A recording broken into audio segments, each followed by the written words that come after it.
ना जाने क्यों मोहित रोज दूध का गिलास फेंक देता। मुझे उसकी यह हरकत बहुत बुरी लगती। मैंने उसे कई बार मना भी किया और कहा कि जब मम्मी जी इतनी मोहब्बत से दूध लेकर आती हैं तो फिर उसे पी लिया करो। लेकिन वह बात ही नहीं मानता और उस दूध को फेंक देता। लेकिन आज मैंने सोच लिया था कि वह दूध उसे मैं फेंकने नहीं दूंगी, बल्कि मैंने उस दूध को लेकर साइड पर रख दिया। उसने मुझसे कहा भी कि दूध गिरा दो, लेकिन मैंने कहा मैं अभी गिराती हूँ। और फिर थोड़ी देर के बाद मैंने वह दूध पी लिया।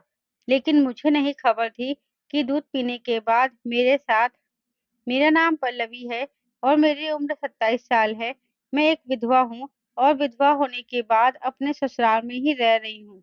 मेरी शादी 2 साल पहले ही राहुल से हुई थी। राहुल मेरी मम्मी की सहेली के रिश्तेदार थे। यह रिश्ता राहुल की मर्जी और पसंद के मुताबिक हुआ था। हमारा इन लोगों से मिलना-जुलना तो नहीं था, लेकिन एक रिश्तेदार के घर पार्टी पर हमारी मुलाकात हुई। राहुल को मैं पहली नज़र में ही अच्छी लगी थी। मेरी मम्मी वैसे भी मेरे रिश्ते के लिए बहुत परेशान थी, इसलिए राहुल का रिश्ता आते ही उन्होंने फौरन स्वीकार कर लिया था। दरअसल मम्मी को खुद विधवा हुए बहुत साल हो गए थे। जब मैं 10 साल की थी, तभी मेरे पापा का देहांत हो गया था और उसके बाद मम्मी ने अकेले तनहा मेरी परवरिश की थी। मेरा और कोई बहन-भाई भी नहीं था। मैं अपने मम्मी-पापा की इकलौती औलाद थी, इसलिए मम्मी की खुशियों का इकलौता सहारा मैं ही थी। मम्मी ने छोटी-मोटी नौकरियां करके मेरी परवरिश की। भगवान की कृपा है कि घर अपना था, जिसके कारण काफ़ी आसानी रही। मैं जब 20 साल की हुई, तो मम्मी ने मेरा रिश्ता देखना शुरू कर दिया था।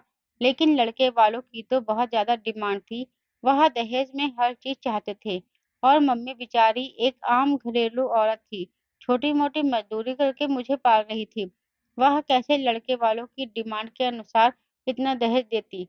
इसलिए समय गुज़रता रहा, मेरा हुस्न और मेरी पढ़ाई भी मेरे किसी काम ना आ सकी। फिर हाल देखते-देखते अब मैं 25 साल की हो गई थी। मम्मी की अब रातों की नींद उड़ चुकी थी और उन्हें एक पल भी चैन नहीं था। वह चाहती थी कि उनके मरने से पहले मेरी शादी हो जाए और अक्सर वह इस बात का इज़हार भी करती रहती, क्योंकि मेरे रिश्ते की परेशानी ने मम्मी को ब्लड प्रेशर और शुगर जैसी बीमारी दे दी थी। वह रातों को सो नहीं पाती थी।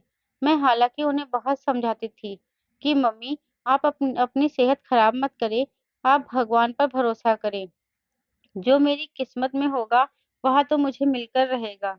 लेकिन वो माँ थी, उनको मेरे भविष्य की चिंता थी, इसलिए वह मेरा घर बसा हुआ देखना चाहती थी। मम्मी ने तो रिश्तेदारों से भी मिलना-जुलना कम कर दिया था, क्योंकि लोग हमदर्दी जताते थे और गरीब समझकर दान देने की कोशिश करते, जबकि मम्मी की खुददारी को यह गवारा नहीं था, इसीलिए रिश्तेदारों के घर जाना ही छोड़ दिया था। एक दिन मम्मी की एक सहेली अपने बेटे की शादी का कार्ड लेकर आई थी।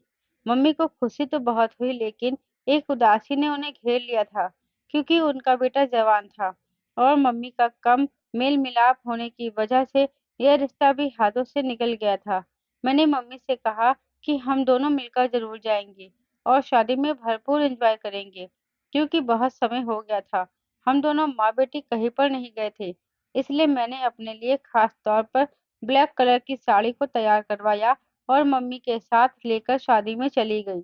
शादी पर ही राहुल और उनकी मम्मी मौजूद थे। राहुल ने मुझे पहली नज़र में ही पसंद कर लिया और यहाँ मेरी शादी झटपट हो गई और मैं ब्याह कर राहुल के घर चली आई।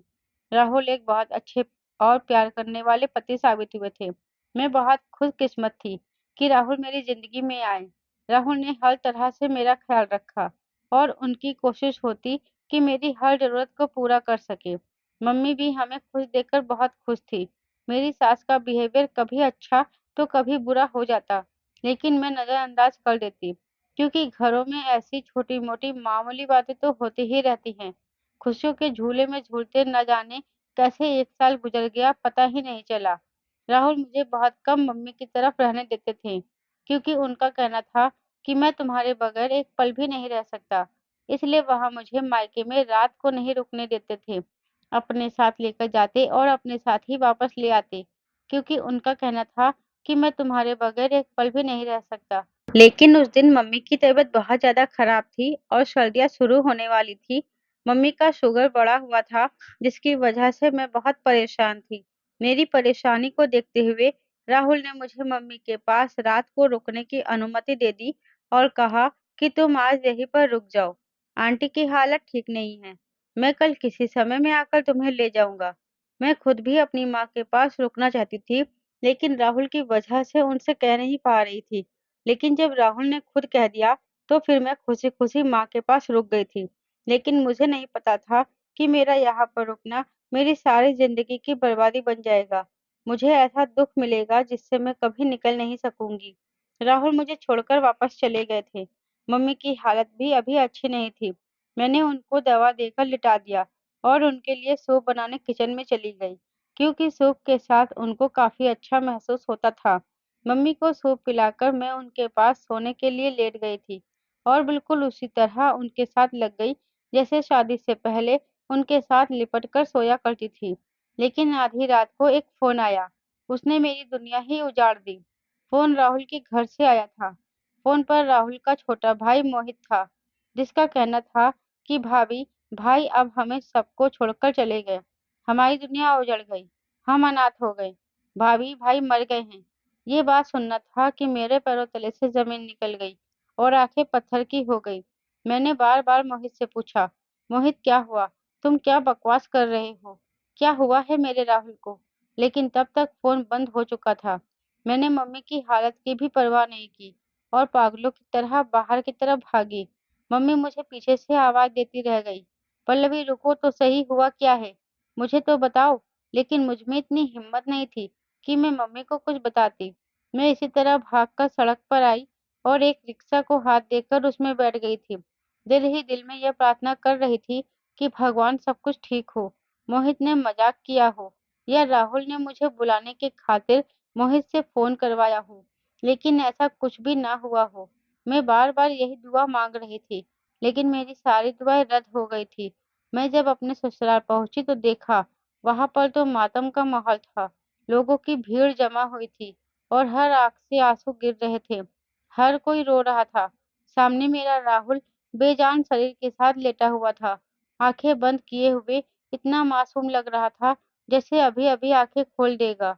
मैं एकदम आगे बढ़ी और बेहोश होकर वहीं गिर गई। ना जाने कितने समय के बाद मैं होश में आई थी और जब मैं होश में आई, तब तक राहुल का अंतिम संस्कार हो चुका था। लेकिन मेरा तो मातम अब शुरू हुआ था। मैं निहाल हो चुकी थी और राहुल की यादों को दिल से भुला नहीं पा रही थी। बार-बार उनका हँसता मुस्कुराता चेहरा मेरी निगाहों के सामने आ रहा था। वह हमेशा मुझे यही कहते थे कि कभी मुझे छोड़कर मत जाना, वरना मैं मर जाऊँगा। और शादी के बाद यह पहली रात थी जब मैं उनसे अलग थी और उसी रात राहुल इस दुनिया से चले गए थे। मुझे तो अभी तक यह नहीं पता था कि राहुल को हुआ क्या है। मैं अपने कमरे में बैठी हुई थी, राहुल को याद करके रो रही थी। 3-4 दिन गुज़र चुके थे, तो मैंने अपनी सास से पूछा, "आखिर राहुल को हुआ क्या था?" तो मेरी सास कहने लगी, "पता नहीं, मैं तो अपने कमरे में आराम कर रही थी। अचानक एकदम शोर हुआ था। मैं बाहर आई तो देखा मोहित चिल्ला रहा था, चीख रहा था। मैं दिल पर हाथ रख के आगे बढ़ी तो देखा राहुल नीचे फर्श पर गिरा हुआ था। उसके सोते-सोते ही देहांत हो गया था। मोहित उसके कमरे के बाहर से गुजर रहा था। राहुल को ज़मीन पर गिरे हुए देखकर उसके पास चला गया, जिसकी वजह से उसे राहुल की मौत का पता चल गया।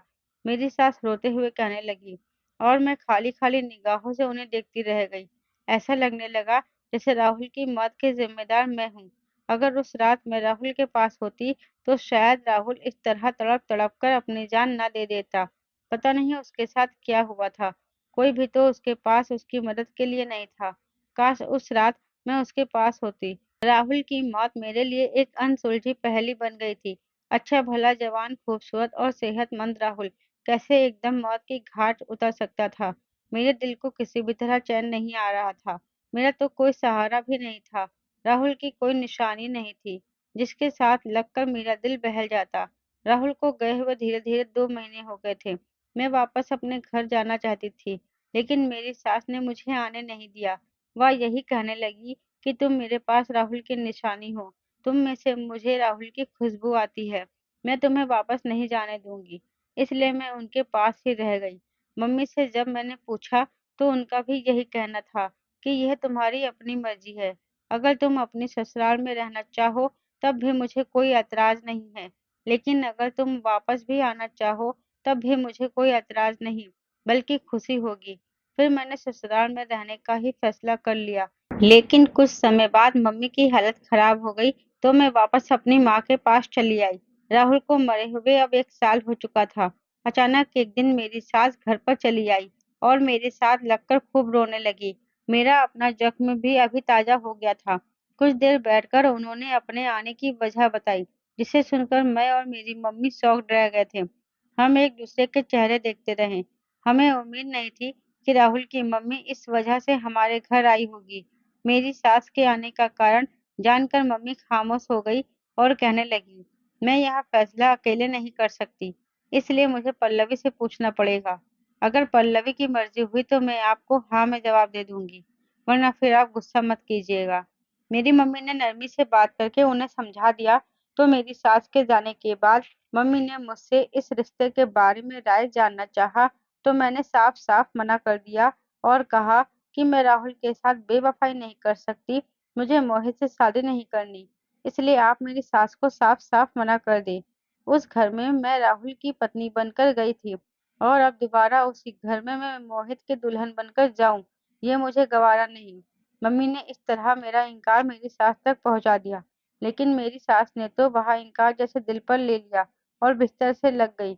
उनकी तबीयत खराब हो गई और वह बार-बार मुझे बुलाने लगी। मोहित ने मुझे फ़ोन करके मेरी सास की हालत के बारे में बताया और कहा कि आप बस एक बार आ जाएँ, मम्मी की हालत बहुत खराब है और वह बार-बार आपको पुकार रही हैं। आप एक बार आ जाएँगी तो शायद उनका दिल बहल जाएगा और वह आपके इनकार के सदमे से बाहर निकल सकेंगी। मोहित की बात पर मैं खामोश हो गई थी और फिर मैंने मोहित से कहा कि मुझे तुमसे शादी पर ऐतराज़ नहीं है। मैं असल में शादी ही नहीं करना चाहती। एक बार मैंने शादी कर ली है, अब दोबारा आप शादी नहीं करना चाहती। मैं पूरी ज़िंदगी अपने राहुल के नाम पर जीना चाहती हूँ, इसलिए मुझे माफ़ कर देना। लेकिन मेरी बात सुनकर मोहित भी कहने लगा, मैं खुद भी आपसे शादी के लिए तैयार नहीं हूँ। आप मेरे लिए बहुत ही सम्मान का स्थान रखती हैं। मैंने हमेशा आपको अपनी भाभी समझा है और आपकी इज़्ज़त और सम्मान दिया है, इसलिए मैं रिश्ते के बारे में सोच भी नहीं सकता। मैंने माँ को भी मना कर दिया था, लेकिन वह नहीं मानी। वह आपसे बहुत मोहब्बत करती है, क्योंकि आप राहुल भाई की पत्नी थी और अब उनकी विधवा हैं। इसलिए माँ आपको अपने साथ अपनी ही नज़रों के सामने रखना चाहती है। लेकिन अगर आप राज़ी नहीं हैं तो कोई बात नहीं, माँ को मैं सँभाल लूँगा। आप बस कभी-कभार चक्कर लगा लिया करें। मोहित ने तरीके से बात खत्म कर दी, लेकिन मेरी सास किसी तौर पर नहीं मान रही थी और उनकी हालत भी नहीं संभल रही थी। आखिरकार मेरी मम्मी भी मेरी सास के साइड हो गई और उन्होंने भी मुझ पर प्रेशर डालना शुरू कर दिया और कहा कि तुम मोहित से शादी कर लो, इस तरह मैं भी सुकून से मर सकूंगी। आखिर कब तक तुम्हें विधवा के चोले में देखती रहूंगी? तुम मेरी इकलौती औलाद हो। मैं तुम्हें इस तरह इन सफेद कपड़ों में देखकर अंदर ही अंदर मलती रहती हूँ। मैं चाहती हूँ कि अब तुम्हारी जिंदगी में भी फिर से खुशी आ जाए। जो किस्मत में होना था वह हो गया। राहुल और तुम्हारा साथ यही तक था। अब तुम राहुल को दिल से निकाल दो और अपनी जिंदगी की नई शुरुआत करो। अगर तुम अपनी जिंदगी में सेट हो जाओगी, तो मैं भी सुकून की मौत मर सकूंगी। मम्मी ने अपना वही रटा-रटाया डायलॉग दोहरा दिया, जिससे मुझे बहुत चिढ़ थी और अभी मैं गुस्से में चिढ़ गई और कहा, आप हमेशा यह डायलॉग दोहराकर मुझे जज्बाती ब्लैकमेल कर देती हैं।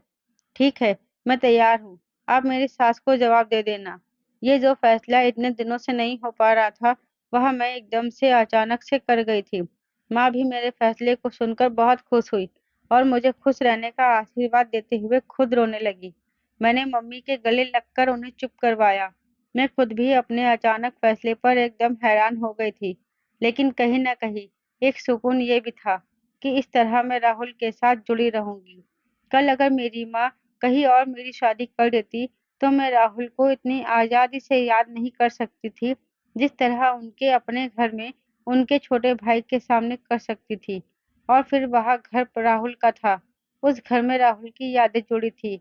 वह कमरा जिसमें मैं और राहुल ने खूबसूरत पल गुजारे थे, वह कमरा मुझसे छिन जाता।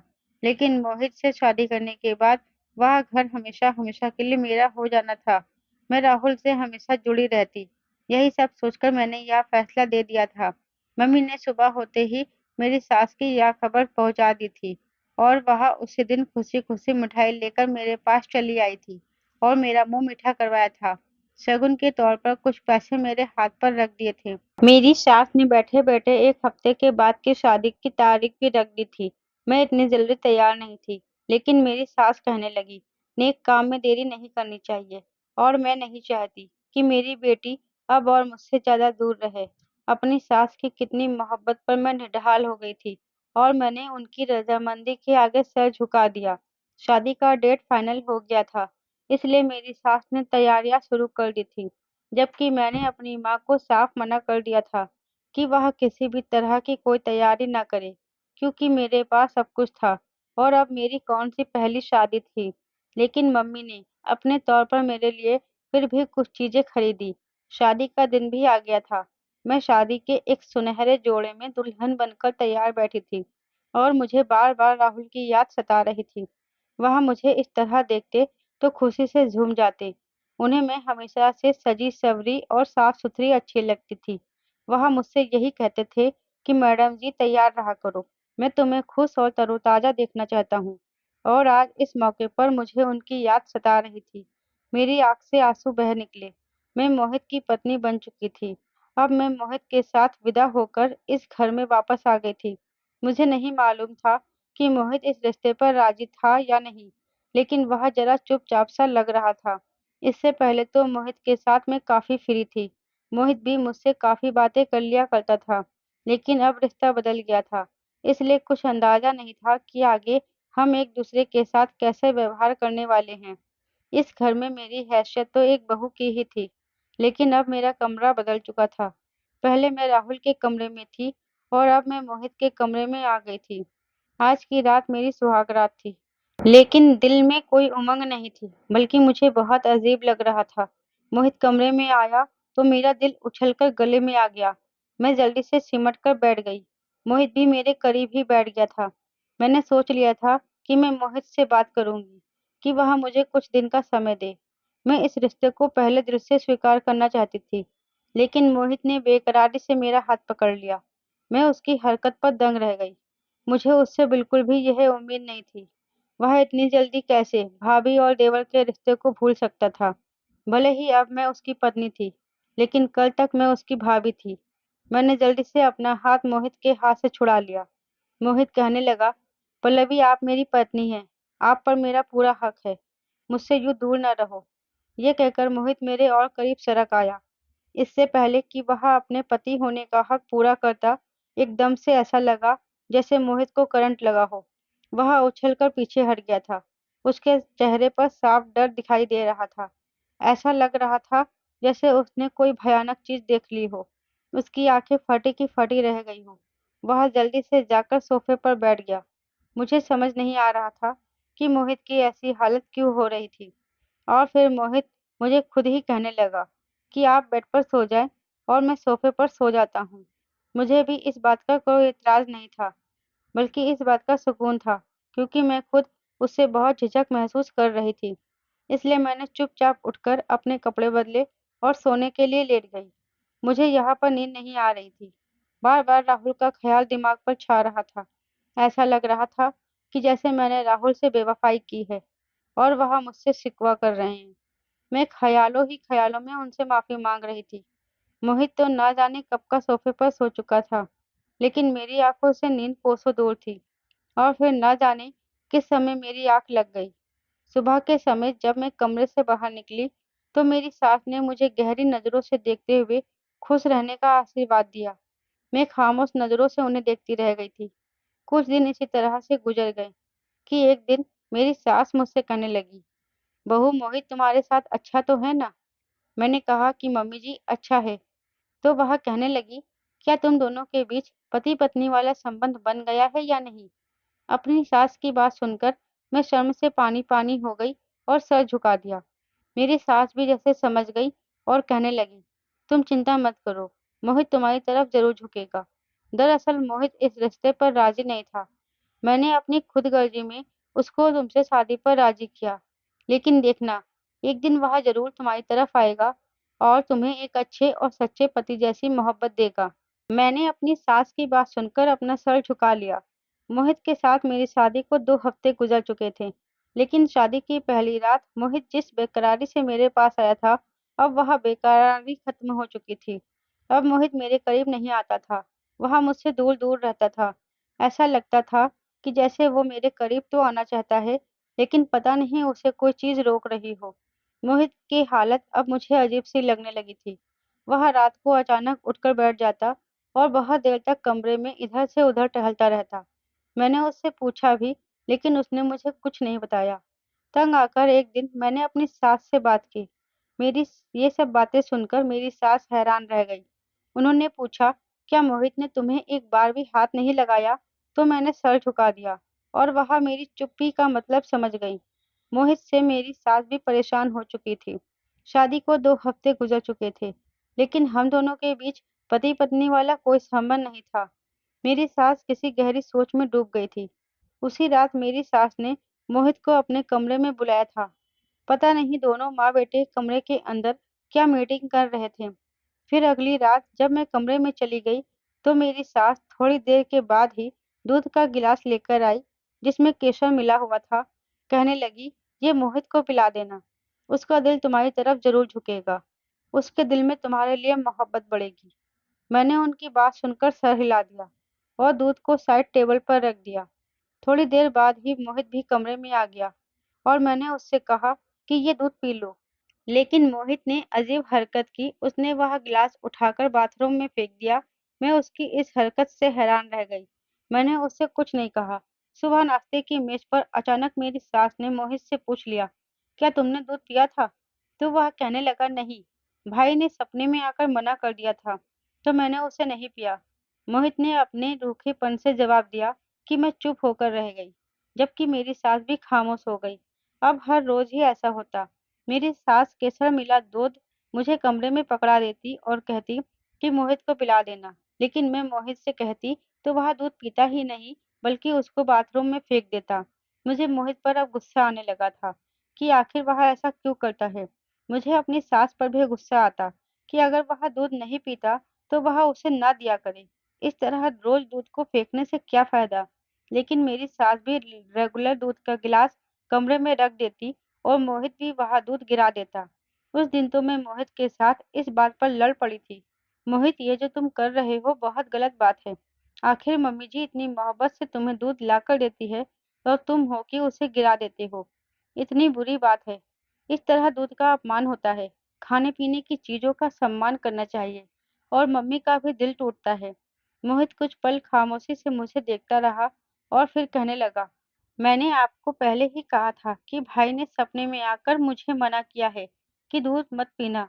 इस वजह से मैं दूध नहीं पीता और ना ही कभी पीऊँगा। मम्मी को भी यह बात समझना चाहिए, लेकिन ना जाने क्यों वह नहीं समझती।" मोहित ने एक बार फिर एक रूखा-सा जवाब दिया, तो मैं चुप हो गई। मुझे समझ नहीं आ रहा था, मोहित के साथ क्या समस्या है। मोहित ने मुझसे शादी तो कर ली थी, लेकिन अभी तक हमारे बीच कोई भी रिश्ता पैदा नहीं हो पाया था, जो शादीशुदा जोड़ों में पाया जाता है। मैंने भी कोशिश नहीं की थी और कुछ वह भी मुझसे अजनबी सा बना रहता और मैंने भी उससे दूरी बना रखी थी। पहले हमारा जो संबंध था, वह देवर-भाभी का था, अब तो वह भी नहीं रहा। पहले कम से कम मैं भाभी होने के नाते उससे काफ़ी बातचीत कर लिया करती थी और वह भी मुझसे काफ़ी बातें किया करता था। लेकिन अब वह देवर-भाभी वाला रिश्ता भी खत्म हो गया था, इसलिए वह मुझसे वह बातें भी नहीं करता था और जब भी मुझसे बात करने की कोशिश करता, तो उसके शब्दों में झिझक होती थी और मैं भी उससे बातें करते हुए झिझक महसूस करती थी। एक दिन मुझे बुखार हो गया, मौसम बदल रहा था, तो मैं भी उसके लपेटे में आ गई। मैं ज़्यादातर कमरे में पड़ी रहती। 2 दिन तक मुझे कुछ होश ही नहीं था। मेरी सास और मोहित ने मेरा बहुत ख़्याल रखा था और जब थोड़ा आराम मिला, तो मैं हवा बदली के लिए अपनी मम्मी की तरफ चली गई। मेरी सास ने मुझे खुशी दिल से अनुमति दे दी थी। मम्मी की तरफ आकर भी मेरी तबीयत पर कुछ सुस्ती छाई रही थी। मम्मी मुझे कभी कुछ बनाकर देती, तो कभी कुछ बनाकर देती, लेकिन मेरा दिल कुछ खाने को नहीं करता था। इस बुखार ने मुझे अंदर से निचोड़ कर रख दिया था। एक हफ्ता बीमारी से लड़ते-लड़ते आज मेरी तबीयत कुछ सँभली थी, तो मैंने सोचा अपनी पुरानी सहेली प्रिया से मिलकर आती हूँ। मम्मी से जब मैंने प्रिया के बारे में पूछा, तो वह कहने लगी, कल उसकी माँ मुझे मिली थी। वह भी इधर आई हुई है, तुम जाकर मिल आओ। अच्छा है, तुम्हारा दिल बहल जाएगा। मैं प्रिया की तरफ चली आई। प्रिया मुझे सामने ही मिल गई थी। वह मुझे देखकर बहुत खुश हुई थी। कहने लगी, मैं भी तुम्हारे बारे में ही सोच रही थी और तुमसे मिलने के लिए आज आने का इरादा भी था। चलो अच्छा हुआ तुम आ गई। कितने दिन हो गए थे हमें मिले हुए। प्रिया ने मुझे देखकर मेरा बहुत ही अच्छे से स्वागत किया था।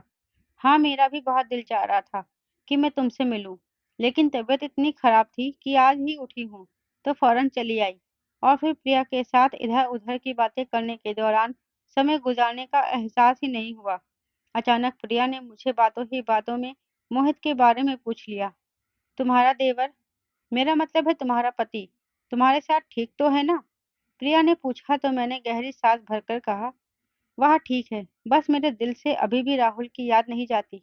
मैं कोशिश तो करती हूँ कि मोहित के साथ सच्चे दिल से अपने रिश्ते की शुरुआत करूँ और उसके साथ शादीशुदा जिंदगी की शुरुआत करूँ। उसे पत्नी होने का सारा हक और प्यार दूँ। लेकिन क्या करूँ? घर भी एक है और उस घर में पहले राहुल की पत्नी बनकर गई थी और अब मोहित की पत्नी बनकर गई हूँ। तो मेरे लिए ये बहुत मुश्किल है। इतनी जल्दी पुरानी यादों से पीछे छुड़ाना। मैंने कहा तो प्रिया ने सर हिला दिया और मेरे हाथ पर हाथ रखकर कहने लगी, बस तुम हिम्मत मत हारना। कोशिश करो कि राहुल की भाई की यादों को दिल से निकाल कर मोहित को खुले दिल से अपना लो। फिर देखना जिंदगी कितनी खूबसूरत हो जाएगी। मैंने भी प्रिया की बात पर सर हिला दिया और उससे मिलकर वापस घर आ गई। घर आते ही मैंने कह दिया कि मैं कल अपने घर वापस चली जाऊंगी। बहुत दिन हो गए हैं। मेरी सास और मोहित ना जाने किस तरह गुजारा कर रहे होंगे। मेरी बात सुनकर मम्मी कहने लगी कि हाँ, मैं भी तुमसे यही कहने वाली थी कि तुम्हें काफी दिन हो गए हैं। तुम 2-4 दिन के लिए चली जाओ, फिर बाद में चाहे तो आ जाना। मैंने कहा ठीक है। मैंने फौरन अपने कमरे में आ गई थी और अपने कपड़े पैक करने लग गई थी। सुबह होते ही नाश्ता करके मैंने माँ से कहा, मुझे छोड़ आओ। माँ मुझे छोड़ने के लिए घर चली आई। मेरी सास मुझे देखकर बहुत खुश हुई और कहने लगी, मैं रात को तुम्हें बहुत याद कर रही थी। मैं आज तुम्हें लेने ही आने वाली थी। सोच रही थी बहुत दिन हो गए हैं, मेरी बेटी घर वापस नहीं आई। मैं सोच रही थी कि आज जाकर तुम्हें ले आऊं। अच्छा हुआ तुम खुद ही आ गई। मेरी सास ने बहुत मोहब्बत से कहा। मैं भी उनके गले लग गई। शाम को मोहित आया तो उसने मुझे देखा तो एकदम से ठटक कर रुक गया, जैसे कुछ कहते-कहते रुक गया हो। फिर वह कमरे में चला गया। मुझे थोड़ी-सी मायूसी हुई। मुझे लगा कि मोहित मेरे इतने दिनों की गैर मौजूदगी को महसूस करेगा और मुझसे एक बार ज़रूर कहेगा कि उसने मुझे बहुत मिस किया। लेकिन उसने तो कोई बात ही नहीं की, बल्कि खामोशी से चला गया। मैंने सोचा शायद अपनी माँ के सामने कहने से हिचकिचा रहा हो। कमरे में जाकर मुझसे ज़रूर कहेगा कि मैं तुम्हें मिस कर रहा था। लेकिन मैं कमरे में गई, तब भी मोहित कुछ नहीं बोला और मेरी सास फिर दूध का गिलास ले आई। लेकिन मोहित कमरे में मौजूद नहीं था। कपड़े चेंज करने के बाद वह बाहर चला गया था।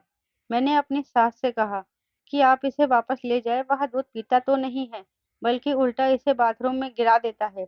तो वह कहने लगी, मोहब्बत से पिलाना तो वह ज़रूर पिएगा। मैंने खामोशी से गिलास पकड़ लिया। मेरी सास चली गई। फिर न जाने मेरे दिल में क्या ख़्याल आया कि मैंने वह गिलास का दूध खुद पी लिया और गिलास को बेड पर साइड पर रख दिया और सोने के लिए लेट गई। मोहित का इंतज़ार करते-करते मेरी आँखों में नींद आने लगी थी। अभी कुछ ही देर गुज़री थी कि अचानक मुझे अपना मरा हुआ पति राहुल दिखाई दिया। राहुल कमरे में आए और वह मुझसे कह रहे थे कि अगर तुम्हें अपनी जान प्यारी है तो यहाँ से चली जाओ, यहाँ पर मत रहो। वह चिल्ला-चिल्ला कर मुझसे यही कह रहे थे। मैं एक झटके से उठ बैठी और अपने आस-पास नज़र घुमाकर देखा। राहुल कभी कहीं पर भी नहीं थे।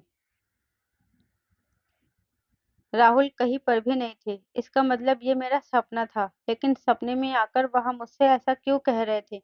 मुझे इस घर से भगाने के लिए क्यों कह रहे थे? मैं एकदम उठकर बाहर की तरफ भागी। मेरी सास ने मुझे बाहर की तरफ आते देखा तो परेशानी से पूछने लगी, क्या हुआ है बेटा? सब ठीक तो है? मैंने कहा, वह कमरे में राहुल। मैंने बौखलाए हुए अंदाज में कमरे की तरफ इशारा करते हुए कहा तो मेरी सास खुद भी डर गई और एकदम उठकर कमरे की तरफ गई। लेकिन वहां से वापस आने के बाद वह कहने लगी, वहां पर तो कोई भी नहीं है, कमरा बिल्कुल खाली है। तुम्हें जरूर कोई गलतफहमी हुई है। लेकिन मैं अपना सर दोनों हाथों में थाम कर बैठ गई और कहने लगी, नहीं, राहुल आए थे। मैंने अपनी आँखों से देखा था और वह मुझसे कह रहे थे कि अगर तुम्हें जान प्यारी हो तो यहाँ से चली जाओ। मैं इसका क्या मतलब समझूं? मैं बेबसी से रोने लगी। मेरी बात सुनकर मेरी सास का चेहरा एकदम से पीला पड़ गया और मुझे देखते हुए कहने लगी, क्या कहा राहुल ने? सास ने धीरे में आवाज में पूछा तो मैंने बताया। वह कह रहे थे कि अगर तुम्हें अपनी जान प्यारी है तो यहाँ से चली जाओ। मेरी बात सुनकर मेरी सास हारे हुए अंदाज में सोफे पर गिरती गई। अपनी सास का अंदाज मुझे कुछ अलग सा लगा, इसलिए मैंने उनसे पूछा, क्या हुआ है मम्मी जी? आप यह सुनकर इतना परेशान क्यों हो गई हैं?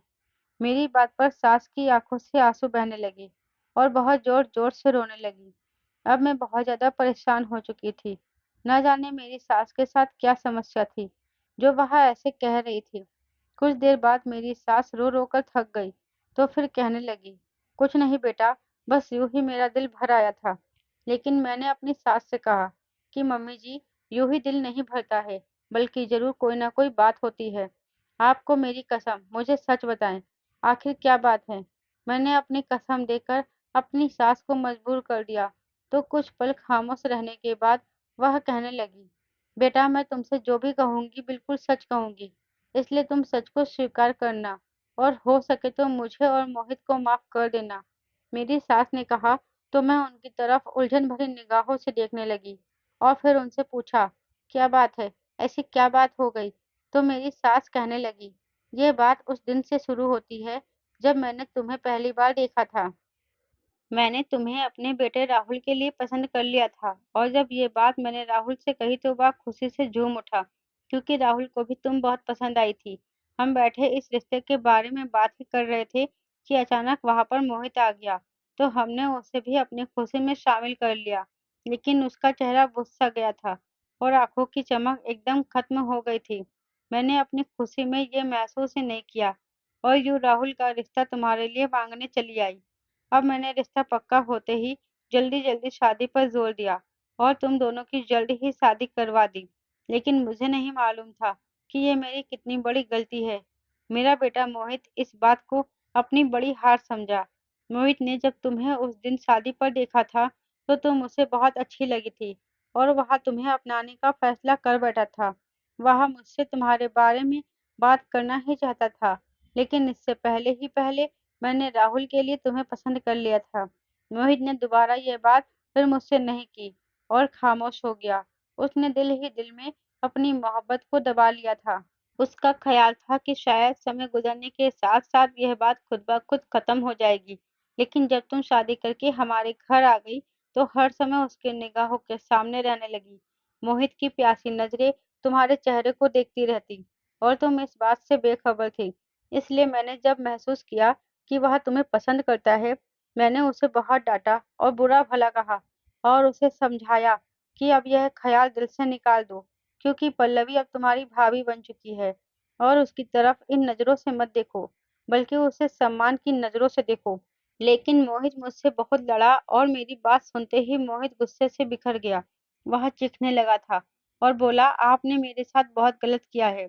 जब भी कोई अच्छी चीज़ होती है, आप हमेशा भाई को दे देती हो और अब भी ऐसा ही किया है। आपने मेरे साथ, मेरे दिल की खुशी, मेरी मोहब्बत आपने उठाकर भाई की गोद में डाल दी है। मैं यह बात कैसे भुला दूँ? मोहित के दिल में पनपते हुए यह बगावत के जज़्बात मुझे खतरे का अलार्म लग रहे थे, लेकिन फिर भी मैं उसे समझाती रहती थी। अब मोहित ज़्यादातर खामोश रहने लगा था, लेकिन फिर भी मुझे उससे डर लगता था और एक दिन जब तुम अपनी माँ की तरफ गई हुई थी, मोहित और राहुल का तुम्हारी बात को लेकर झगड़ा हो गया। राहुल ने अपने भाई पर ज़िंदगी में पहली बार हाथ उठाया था, क्योंकि मोहित ने तुम्हारे बारे में कुछ गलत बातें बोली थी। लेकिन राहुल ने जब मोहित पर हाथ उठाया, तो मोहित बदले की आग में अंधा हो गया और उसने बिल्कुल भी ना देखा कि उसके सामने उसका बड़ा भाई खड़ा है। उसने गला दबाकर अपने भाई को मार दिया। मैं उन दोनों को रोकती रही, लेकिन किसी ने मेरी ना सुनी। राहुल मोहित से अपने आप को बचाने की कोशिश कर रहा था, मैं भी पूरी ताकत से मोहित को खींच रही थी, लेकिन पता नहीं मोहित में इतनी ताकत कहाँ से आ गई थी। उसने मुझे धक्का दे दिया था और एक भाई के हाथ से दूसरे भाई का कत्ल हो गया। मैं एक बेटा खो चुकी थी और दूसरा बेटा खोना नहीं चाहती थी। इसलिए सबसे यही कहा कि राहुल की मौत सोते हुए हो गई थी। शायद उसको हार्ट अटैक आया था। अगर लोगों को सच्चाई पता चल जाती कि भाई ने भाई को मार दिया है, तो मेरा एक बेटा तो वैसे ही मर गया था, दूसरा भी जेल की सलाखों के पीछे होता। मैं बूढ़ी माँ किसके सहारे रहती। राहुल के मरने के बाद मोहित ने मुझसे कहा कि जाकर भाभी के लिए रिश्ता मांगो, मुझे उनसे शादी करनी है। मैं खामोश निगाहों से उससे ताकती रह गई, जिसे अभी तक इस बात का एहसास नहीं था कि उसने अपने भाई को मार दिया है। मैंने तुम्हारे घर जाकर तुम्हारा रिश्ता मांगा और फिर तुम दोनों की शादी करवा दी। लेकिन शादी की पहली ही रात, जैसे ही मोहित तुम्हारे करीब गया था, उसे अपने मरे हुए भाई की शक्ल दिखाई देती। राहुल उसे अपनी आंखों के सामने साफ-साफ दिखाई दे रहा था और तभी तो डरकर मोहित तुम्हारे पास दोबारा नहीं गया था। जब भी वह तुम्हारे पास जाने की कोशिश करता, तो उसे राहुल की शक्ल दिखाई देने लगती थी। वह डर जाता था। जब मुझे पता चला कि तुम्हारे बीच अभी तक शादीशुदा संबंध नहीं बना है, तो मैंने मोहित से बात की थी। मोहित ने मुझे सब कुछ बता दिया था कि मुझे भाई का चेहरा दिखाई देता है, जैसे ही मैं पल्लवी के करीब जाने की कोशिश करता हूँ। मैं राहुल को तो खो चुकी थी, लेकिन मैं मोहित को अब दोबारा खोना नहीं चाहती थी और अब तुम्हारा परिवार बनाना चाहती थी। मैं चाहती थी कि अब तुम दोनों की ज़िंदगी हँसी-खुशी गुज़रे, इसलिए मैं दूध में कुछ ऐसी चीज़ मिलाकर देती थी कि जिससे कि मोहित वह दूध पी ले और फिर उसे कुछ होश न रहे और तुम दोनों के बीच शादीशुदा रिश्ता बन जाए। लेकिन अब मोहित को अपने भाई के मरने के लिए पछतावा हो रहा था, इसलिए वह जानबूझकर वह दूध नहीं पीता था और न ही तुम्हारे करीब जाना चाहता था। वह अक्सर सपने में राहुल को देखता है। राहुल उससे नाराज़ नज़र आता है, तो उठकर बैठ जाता है। मोहित का पछतावा शुरू हो चुका है, इसलिए वह तुम्हारे करीब भी नहीं आता, क्योंकि जैसे ही वह तुम्हारी तरफ कदम बढ़ाता है, उसे अपने सामने राहुल खड़ा नज़र आता है, तो मोहित डर जाता है और पीछे हट जाता है। मोहित अब पछता रहा है और बार-बार, कभी-कभी राहुल से और कभी मुझसे माफ़ी माँगता है। लेकिन मैं उसे कैसे माफ़ कर देती, जिसने मेरे बेटे को मुझसे छीन लिया, सिर्फ़ एक औरत को पाने की खातिर। उसने मेरा घर उजाड़ दिया। अगर मोहित पहले इस बात को समझ लेता, तो शायद आज हालात अलग होते। लेकिन उसने अपनी जलन और मोहब्बत में अंधे होकर एक ऐसा कदम उठा लिया कि मेरी दुनिया ही उजाड़ कर रख दी थी। लेकिन अब वह पछता रहा है। मैंने उसे समझाने की कोशिश की कि जैसे भी हो, अब तुम पल्लवी के साथ निभाने की कोशिश करो और उसे इज़्ज़त दो और मोहब्बत दो। वह तुम्हारी पत्नी है, लेकिन वह कहता है कि मेरे बस में नहीं है। मैं जैसे ही पल्लवी के करीब होने की कोशिश करता हूँ, राहुल भाई मेरे सामने आकर खड़े हो जाते हैं और फिर मैं उससे दूर हो जाता हूँ। मैं तुम्हें ये सब नहीं बताना चाहती थी, लेकिन आज इस तरह तुमने राहुल के बारे में कहा, तो मैं तुम्हें यह सब बताने पर मजबूर हो गई, क्योंकि तुम्हें यह सब बातें जानना पूरा हक है। लेकिन मेरी बेटी, मुझे माफ़ कर देना, मैं एक मजबूर और बेबस माँ थी। मैं अपने एक बेटे के बाद दूसरा बेटा खोना नहीं चाहती थी, इसलिए मैंने तुमसे और सब लोगों से ये झूठ बोला, इसलिए मुझे माफ़ कर देना। मेरी सास ने मेरे आगे हाथ जोड़ते हुए कहा, लेकिन मैं तो जैसे वह थी ही नहीं। ये क्या पहाड़ तोड़ डाला था मेरी सास ने मेरे ऊपर। मेरे कंधे इस बोझ को उठाने से इनकार कर रहे थे। इतने बड़े सदमे ने मुझे हिलाकर रख दिया था और मुझे कुछ समझ नहीं आ रहा था कि मैं क्या करूं। मैं चुपचाप उठकर अपने कमरे में आ गई और लेट गई। अतीत की सारी फिल्में मेरे दिमाग में चल रही थी। शादी के बाद जितना वक्त राहुल के साथ गुजारा था, वह सब मुझे एक-एक करके सारे पर याद आ रहे थे। मुझे इस बात पर यकीन ही नहीं आ रहा था कि मोहित मेरे साथ ये सब कुछ कर सकता है। मैं एकदम उठकर बैग में कपड़े डालने लगी और वापस अपनी माँ की तरफ आ गई। मेरी सास मुझे रोकती रह गई, लेकिन मैं नहीं रुकी, बल्कि मैंने इरादा कर लिया था कि मैं यहाँ वापस कभी नहीं आऊँगी, न ही इन लोगों से कोई संबंध रखूँगी। मोहित को भी खबर हो गई थी कि मैं उसके बारे में सब कुछ जान गई हूँ। उसने मुझसे माफ़ी माँगने की बहुत कोशिश की, लेकिन मैंने अपना दिल पत्थर कर लिया था और उसकी तरफ से अपने कान बंद कर लिए थे। मेरी माँ जो मुझे इस हाल में देखती, तो वह बार-बार पूछती, लेकिन मैंने अभी तक अपनी माँ को इस बारे में कुछ नहीं बताया था, क्योंकि मैं नहीं चाहती थी कि जिस तरह से मैं दुःख से गुज़र रही हूँ, तो वही दुःख अपनी माँ को भी दूँ। मोहित बार-बार मुझसे माफ़ी माँगने की कोशिश कर रहा था, लेकिन मुझे उससे कोई संबंध नहीं रखना था। मैंने अपनी सास को भी साफ-साफ मना कर दिया था कि मुझसे किसी भी तरह का कोई संबंध ना रखे। मम्मी के घर आए हुए मुझे 3 साल गुज़र चुके थे। मम्मी को इस मामले की खबर तक नहीं थी कि आखिर हो क्या गया था, और ना ही मैंने उनको बताया था। मेरा अब कभी भी वापस जाने का इरादा नहीं है। मैं अपनी बाकी की ज़िंदगी अपनी माँ के साथ ही गुज़ारना चाहती हूँ। मैं रोज़ राहुल से माफ़ी माँग कर सोती हूँ और कहती हूँ मुझे खबर नहीं थी कि वह आपका कातिल है, वरना मैं कभी उसे अपनी ज़िंदगी में शामिल न करती। मैंने तो उसे आपको अपना भाई समझा था, लेकिन वही आपका कातिल निकला। ये बात सुनकर राहुल मुस्कुरा देते हैं और मुझे भी तसल्ली हो जाती है कि उन्होंने मुझे माफ़ कर दिया है। बाकी की ज़िंदगी शायद अब इसी तरह गुज़ारनी है, क्योंकि अब शादी के नाम से ही मुझे नफ़रत हो चुकी है। दोस्तों, आपको क्या लगता है? क्या मुझे मोहित को माफ़ कर देना चाहिए और अपनी शादीशुदा ज़िंदगी की शुरुआत मोहित के साथ करनी चाहिए, या फिर मोहित को पुलिस के हवाले कर देना चाहिए, जिसने मेरे पहले पति का कत्ल कर दिया? दोस्तों, अपनी राय मुझे कमेंट बॉक्स में ज़रूर दीजिएगा। दोस्तों, कहानी पसंद आई है तो कहानी को लाइक और शेयर कीजिएगा। चैनल पर नए हैं तो चैनल को सब्सक्राइब ज़रूर कीजिएगा। साथ ही बेल आइकन को प्रेस करें, जिससे वीडियो की अगली अपडेट सबसे पहले आपको मिले।